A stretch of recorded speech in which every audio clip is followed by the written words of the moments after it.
Então, gravando, vamos para a aula número 32, caderno 2, página 115, indução eletromagnética. Pessoal, vocês têm 3 aulas de indução eletromagnética no caderno de vocês. Aula 32, 33 e 34. Esta aula 32 é a explicação da teoria, e se eu não me engano tem só 4 exercícios, 4 ou 5 exercícios teóricos rápidos. Aí na próxima aula eu vou fazer um vídeo das aulas 33 e 34, que são só exercícios. Esta é a última aula sobre eletromagnetismo. A partir da próxima, da outra semana, nós vamos entrar em eletrostática, tá? Então, ó, antes de estudar o fenômeno da indução eletromagnética, deixa eu só tirar um quadro aqui que está aparecendo na minha frente, pronto.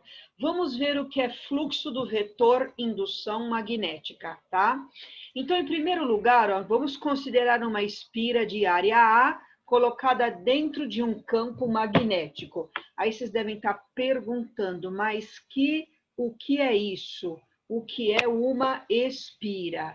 Então, deixa eu mostrar aqui para vocês, ó.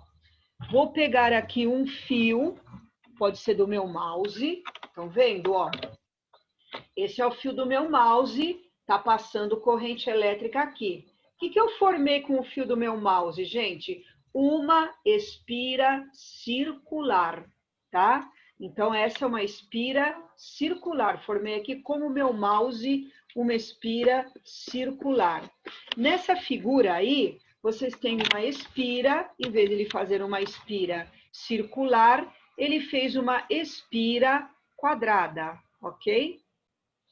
Então, o que é fluxo do vetor indução magnética? Imaginem, pessoal, que tem um campo magnético saindo, ó, da parede aqui atrás da minha casa, ó, a caneta representa o campo, ó, tá saindo, passando aqui, ó, pela minha orelha e entrando na tela do computador ou na janela da minha casa lá na frente, tá? Então, eu tenho uma espira aqui, ó, no ar. A minha espira é circular, então eu tenho, ó, uma linha de campo passando dentro da espira e a outra linha de campo, ó, por exemplo, passando dentro da espira, tá? Então eu tenho 2 linhas de campo passando dentro da espira. Isso se chama fluxo do vetor indução magnética, ou simplesmente fluxo magnético, tá? O caderno do objetivo coloca esses 4 nomes aí. Geralmente o vestibular fala fluxo magnético, tá? Então vocês estão vendo aqui a espira, um monte de linha de campo passando por dentro da espira. Isto é fluxo magnético, tá? Na realidade, gente, a quantidade de linhas. Vocês viram que a espira circular que eu fiz aqui, ó, eu coloquei, ó, 2 linhas, 2 canetas. Ó, vou colocar de lado, tá vendo? Ó, 2 canetas. Então, eu tenho 2 linhas passando por dentro da espira, 2 linhas do campo magnético, tá? Então, a quantidade de linhas, na verdade, é o fluxo magnético, tá? Do que vai depender este fluxo magnético? Fluxo magnético ou fluxo do vetor indução magnética, nós representamos pela letra grega φ, parece uma bola cortada no meio. Essa letra grega, para quem não conhece, muito prazer, ela se chama φ, tá? Do que depende o fluxo magnético? Depende do valor do campo. Ó, quanto vale esse campo aqui? 1 Tesla, 2 Tesla, meio Tesla, né? Então, depende do valor do campo e depende da área da espira. Essa espira quadrada tem uma área, ó, base vezes altura. Se for uma espira com uma área muito grande, passam muitas linhas, o fluxo é muito grande. Se for uma espira pequenininha, passam poucas linhas, o fluxo é muito pequeno. E também depende do ângulo formado entre a espira e as linhas de campo. Ó, gente, imaginem as linhas de campo, ó, vindo lá atrás da parede e passando aqui pela minha espira circular, tá vendo, ó? Tá? Veja bem, se eu começar a virar a espira, ó, virando a espira, continua passando linhas de campo, ó. Só que vai diminuindo a quantidade de linhas. Se eu virar assim, ó, a linha está passando assim, ó, zupt, ó, não passa nenhuma aqui dentro. O fluxo é zero, tá? Então, depende do ângulo entre a espira e as linhas do campo, tá? Que nós já vamos ver os casos particulares na próxima tela. Então, o fluxo depende basicamente da área B, da área A, do campo B e do ângulo entre elas. Então, aqui entra o cosseno do ângulo. Gente, unidade de fluxo magnético, o Weber, abreviado por WB. Então, fluxo é dado em Weber, tá? Casos particulares, vocês têm tudo aí no caderno de vocês, ó. Quando a espira está exatamente formando 0 grau, ó, com a linha do campo, passa o maior número de linhas possíveis. O ângulo é 0, o cosseno de 0 é 1. Então, a fórmula do fluxo fica fluxo B vezes A, cosseno de 0, que é 1. Então, 1 vezes B vezes A dá fluxo igual a B vezes A. Quando eu viro a espira a 90 graus, que foi o caso que eu mostrei agora para vocês, formando 90 graus, o cosseno de 90 é 0. 0 vezes B vezes A dá 0. Então, vocês viram que quando eu virei a espira assim, ó, a linha passou aqui, ó, não passou nenhuma linha dentro da espira, o fluxo é 0. Então, desta maneira, nós podemos interpretar o fluxo magnético como sendo exatamente proporcional ao número de linhas que passam pela espira, tá? Passam 1000 linhas, o fluxo é grande. Passam 2 linhas, o fluxo é pequeno, tá? É um exemplo simples com números. Agora que a gente viu que é fluxo magnético ou fluxo de indução magnética, nós vamos estudar o que é realmente indução magnética, que é o tema dessa e das próximas 2 aulas, tá? Então, vamos considerar aqui uma espira, ó, circular, igual aquela que eu mostrei para vocês que fiz com o fio do meu mouse. Ela não está ligada a nada. Eu botei um galvanômetro aqui, ó, que é um aparelho que mede corrente elétrica. O galvanômetro indica corrente 0. Não está passando corrente nessa espira, tá? Mas o que acontece? Alguém vem aqui com um ímã, tá? Ó, em volta do ímã tem um campo magnético. Essas linhas de campo é o que nós chamamos de fluxo magnético, tá? Então, essas linhas de campo aqui, quando eu deixo o ímã parado, continua não acontecendo nada. A corrente aqui é igual a 0. Mas quando eu aproximo o ímã da espira, começa a circular na espira uma corrente elétrica. Essa experiência foi feita por Faraday. Ele percebeu que se você aproxima um ímã ou afasta, ó, que é a figura número 3, aproxima ou afasta um ímã, você faz um movimento do ímã perto da espira, você nota que aparece uma corrente elétrica percorrendo essa espira. Isso foi denominado fenômeno da indução eletromagnética. Aparece do nada, digamos assim, a grosso modo, uma corrente. Essa corrente é chamada de corrente induzida. Então, ó, isso aqui é muito importante. Quando o fluxo magnético varia através da superfície da espira, quando que o fluxo varia, gente? Quando há movimento, se você movimenta o ímã, aproxima ou afasta da espira, as linhas variam aqui dentro da espira. Variando o fluxo magnético, surge na espira uma corrente que é denominada corrente induzida, tá? Esse é o fenômeno da indução eletromagnética. Se você botar aqui, ó, um voltímetro, que é o aparelho que mede DDP, tensão, voltagem, ele vai indicar uma certa DDP, que é chamada DDP induzida. Alguns vestibulares chamam também de força eletromotriz induzida, que vai estar na última página. Esse fenômeno é muito importante, é o fenômeno da indução eletromagnética. Sentido da corrente. O que aquilo foi feito por Faraday. O que o Lenz percebeu? Que o sentido da corrente é tal que seus efeitos se opõem às causas que a originam. O que é isso? Fácil, ó. Pega uma espira aqui deitada em cima da mesa da sua casa. Ela não está ligada a nada, então não passa corrente por ela. Quando você aproxima um ímã da espira, varia o fluxo magnético aqui dentro, aparece uma corrente aqui, ó. Será que essa corrente vai girar no sentido horário ou anti-horário? Tcharararam. É isso que o Lenz descobriu. Então, veja bem, ó, quando você aproxima o ímã, você está aproximando, no exemplo, um polo norte. Toda vez que ele aproximava, ele percebia que na espira criava uma força de repulsão.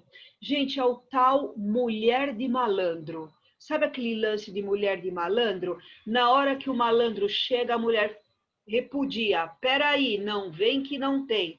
Na hora que o malandro vai embora, vem cá, meu amor, atração. É bem mulher de malandro aqui, ó. Na hora que o ímã se aproxima da espira, aproximação, ó, o vetorzinho V para baixo. A espira cria uma força de repulsão. Então, se aqui, ó, é um polo norte que está aproximando, cria na espira também um polo norte para ver repulsão. Da aula anterior, toda vez que cria um polo norte na espira, aqui a corrente gira no sentido anti-horário. Polo norte, sentido anti-horário, polo sul, sentido horário. Quando ele afastava o ímã da espira, ó, nossa segunda figura, aí a mulher de malandro fala o quê? Vem cá, meu amor. Aí cria uma força de atração. Se o polo norte está indo embora, para haver atração, cria na espira um polo sul. Norte e sul, atração. Toda vez que cria um polo sul na espira, a corrente gira no sentido horário. Então, desta maneira, o Lenz identificou o sentido da corrente na espira. Então, ó, marquei aqui para vocês. Na aproximação do ímã com a espira, surge uma força de repulsão. Então, você vai ter polos de mesmo nome, ó. Se você está aproximando o sul, cria sul. Se você estiver se aproximando aqui o norte, criaria aqui norte, tá? No afastamento, ó, afastou, surge força de atração, para ver atração, polos de nomes contrários, sul e norte. Toda vez que surge um polo sul na espira, a corrente gira no sentido horário, polo norte anti-horário. Então, esta é a lei de Faraday e a lei de Lenz complementa com o sentido da corrente, tá? Pela lei de Faraday, como é que eu calculo essa força eletromotriz induzida, né? Lembra que eu falei para vocês, se eu colocar o voltímetro lá na espira, como é que eu vou determinar a força eletromotriz induzida? É a variação do fluxo dividido pelo tempo, tá? Então, aqui ele coloca um sinal de menos, porque ele quer dizer que se opõe às causas, mas na hora de fazer os cálculos, a gente sempre faz em módulo. Gente, isso que eu falei é o conteúdo das aulas 32, 33 e 34, tá? Nós vamos fazer agora os exercícios da aula 32, caderno 2, página 117, tá? Gente, se a aula cair, tem mais 10 minutos, aí eu clico aqui rapidamente, vocês aguardam na sala que o vídeo já volta, tá bom? Então vamos lá, gente, caderno 2, página 117. Primeiro exercício. Faraday descobriu o fenômeno da indução eletromagnética ou indução magnética ao realizar alguns experimentos usando um ímã e uma bobina. Gente, ó, bobina é aquele fio enrolado, tá? Ele ligou na bobina uma lâmpada. Vocês estão vendo que não tem tensão elétrica nenhuma, aí não tem gerador. A lâmpada não acende, é claro, não funciona. É a mesma coisa que eu pegar esse meu fio aqui, ó, do mouse, cortá-lo e pôr uma lâmpada na ponta, não acontece nada. Mas o que o Faraday descobriu? Se você movimentar um ímã perto dessa bobina, vai haver aqui, ó, variação de fluxo magnético, vai haver aqui variação de fluxo magnético, vai aparecer uma corrente induzida, essa corrente vai passar pela lâmpada e a lâmpada vai acender. Vai acontecer este fenômeno, que é o fenômeno da indução eletromagnética, tá? Então, ó, percebeu ele que, fazendo variar o fluxo magnético no interior da bobina, surgiu uma corrente induzida, acendendo momentaneamente a lâmpada, enquanto perdurasse o movimento do ímã. O fenômeno da indução magnética, letra A, obedece o princípio da conservação da energia, pois o que ocorre é uma conversão de energia mecânica em elétrica. Gente, eu deixei para falar isso para vocês nesse primeiro exercício. O princípio da indução eletromagnética de Faraday, descoberto por Faraday, é nada mais, nada menos que um princípio de conservação de energia. Quando você está fazendo isso aqui, ó, movimentando o ímã aqui perto da espira, ó, estou movimentando o ímã, o fluxo está variando aqui. O que está fazendo? O movimento do ímã é energia mecânica. O que essa energia mecânica está fazendo? Está fazendo uma corrente circular na espira. Corrente elétrica é energia elétrica. Então, estou transformando energia mecânica em energia elétrica, tá? Esse é o princípio da indução eletromagnética, repetindo que é nada mais, nada menos que um princípio de conservação de energia, tá? Isto está na alternativa A do primeiro exercício da página 117. Gente, espera aí que esse meu mouse aqui tá dando pau, espera aí. Pronto. Exercício número 2. A figura mostra um ímã movendo-se com velocidade constante v, ao longo do eixo que passa pelo centro de uma espira retangular, perpendicular ao seu plano. A espira é formada... Ô, caramba, peraí, gente. A espira é formada por um condutor ideal e por um resistor de resistência elétrica R. Tá aqui a espira, ó. A princípio, nada acontece com ela, mas se você aproximar ou afastar, vai haver variação do fluxo. Aqui as linhas do campo do ímã, ó, variam aqui, vai ocorrer o princípio da indução eletromagnética. Vamos ver o que ele fala aqui, ó.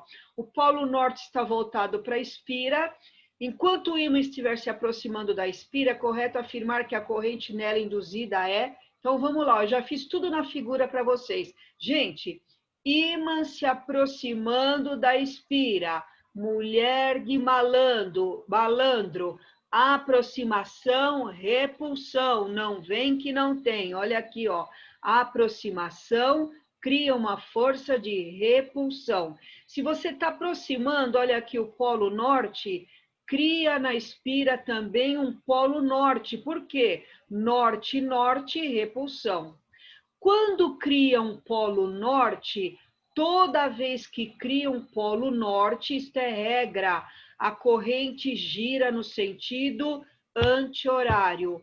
Polo norte anti-horário, polo sul horário. Então, criou a espira, ficou como se fosse magnetizada com um polo norte, tá? Então, polo norte anti-horário. Anti-horário, a corrente vai fazer isso aqui, ó.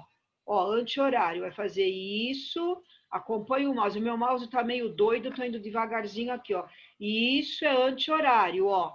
Olha a corrente no sentido anti-horário, ó. Então, a corrente tá indo no resistor de A, para B, tá? Então, ó, essa resposta está na alternativa D. A corrente induzida, é claro que é diferente de zero, e seu sentido vai através do resistor de A para B, ok? Alternativa D.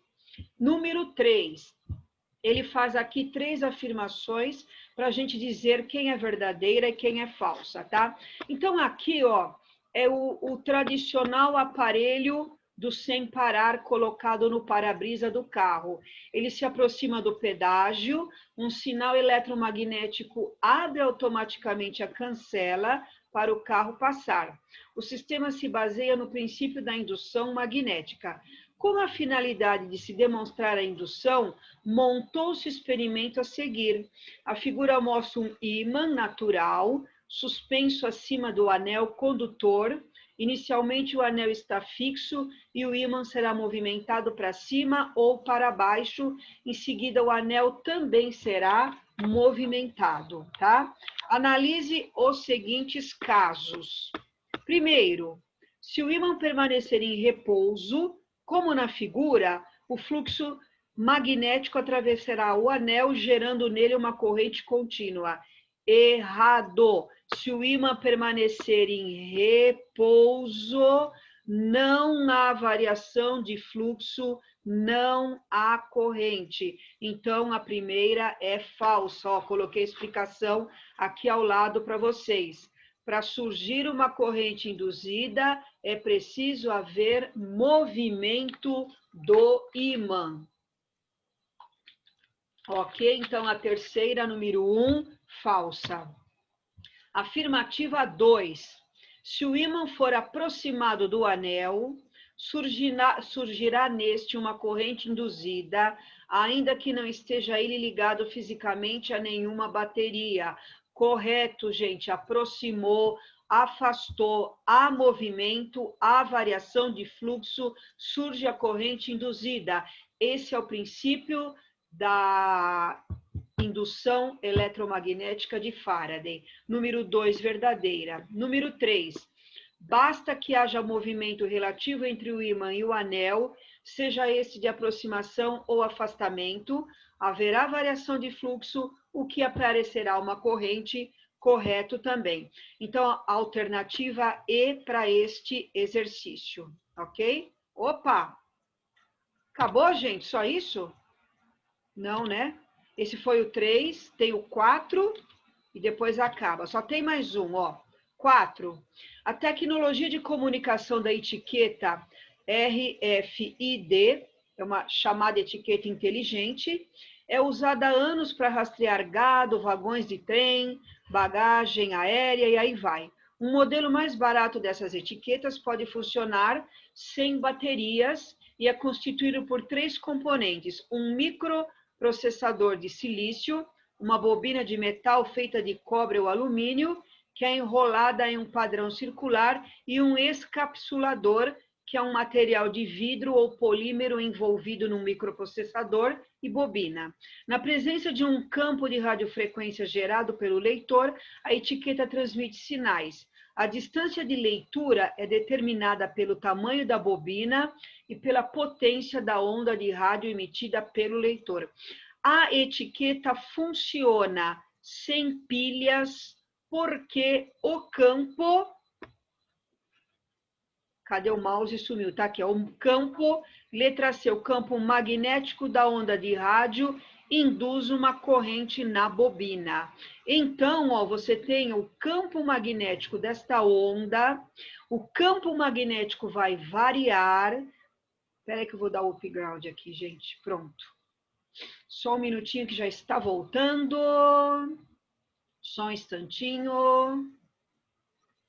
Pronto, aqui o meu voltou, gente. Voltou para vocês? Sim. Oi, pessoal, voltou para vocês também a tela? Sim, Beth. Beleza. Sim. Então, beleza. Então, Sim. ó, obrigada. Então, ó, o campo magnético dessa onda de rádio, o que que ele faz? Está variando o fluxo, ele induz uma corrente na bobina, alternativa C. Número 5, para a realização do exame de ressonância magnética, usa-se um grande anel no qual estão acopladas 3 bobinas, gerando campo magnético apontados para o centro do anel. Esses campos são alternados, seus módulos variam desde 0 até um valor de 1,5 Tesla, que é um valor extremamente elevado. No exame de ressonância, uma pessoa deitada na mesa é introduzida para o interior do aparelho e a região a ser examinada é deixada praticamente no centro do anel de ressonância. Um paciente, ao passar por um exame de ressonância, teimou em não tirar o seu bracelete de metal. Durante o procedimento, este começou a esquentar. A paciente apertou a campainha de socorro e o procedimento foi interrompido. Qual a justificativa para isso, gente? Alternativa B, qualquer que fosse o material metálico, haveria o quê, gente? Fluxo do campo magnético. Tem campo magnético ali, ó. O campo vai alternando, vai variando o fluxo. O que aconteceu no anel da pessoa? Começou a passar uma corrente elétrica, por isso que ele esquentou. Então, ó, qualquer que fosse o material, haveria variação de fluxo, pois o campo é variável. Está falando no próprio texto que vai de 0 a 1,5. Ocorreu indução eletromagnética e circulou uma corrente no bracelete da pessoa, aquecendo-o. Letra B de bola. Ok, pessoal? As próximas aulas de indução eu vou gravar para vocês e colocar sexta-feira, tá? Só um minutinho que eu vou fazer a chamada, tá?